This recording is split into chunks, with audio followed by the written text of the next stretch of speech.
ভুল চিকিৎসার বলি মাত্র ১৯ বছর বয়সে প্রয়াত হলেন দঙ্গল ছবির সেই ছোট্ট ববিতা ভোগাট। তার মৃত্যু নিশ্চিত করেছে আমির খানের প্রোডাকশন হাউস। দিল্লির এইমস হাসপাতালে ভর্তিও করা হয় সুহানিকে।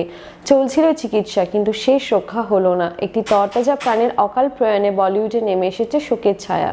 বলিউডে দুঃসংবাদ। মাত্র ১৯ বছর বয়সে প্রয়াত হলেন আমির খানের দঙ্গল খ্যাত অভিনেত্রী ববিতা ফোগাট ওরফে সুহানি ভাটনগর। সুহানি ভাটনগর, যিনি আমির খানের দঙ্গলে তরুণী ববিতা কুমারী ফোগাট চরিত্রে অভিনয় করেছিলেন, আজ দিল্লিতে তার মৃত্যু হয়েছে।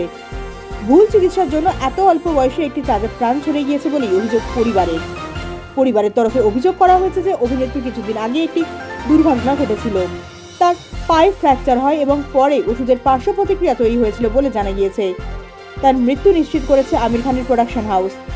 পরিবারের দাবি যে ওষুধ তাকে দেওয়া হচ্ছিল তা থেকে শরীরের তরলের মাত্রা ক্রমশ বাড়তে শুরু হয় পার্শ্ব প্রতিক্রিয়া। দিল্লির এইমস হাসপাতালে ভর্তিও করা হয় সুহানিকে। চলছিল চিকিৎসা, কিন্তু শেষ রক্ষা হলো না। বলিউডে বেশ পরিচিত শিশু শিল্পী ছিলেন সুহানি। দঙ্গল ছবিতে আমির খানের মেয়ের চরিত্রে তার অভিনয় বেশ প্রশংসিত হয়েছিল। শুধু তাই নয়, বেশ কিছু বিজ্ঞাপন ও ধারাবাহিকেও কাজ করতে দেখা গিয়েছে তাকে। ইচ্ছে ছিল অভিনেত্রীই হবেন, তবে পাশাপাশি চলছিল পড়াশোনাও।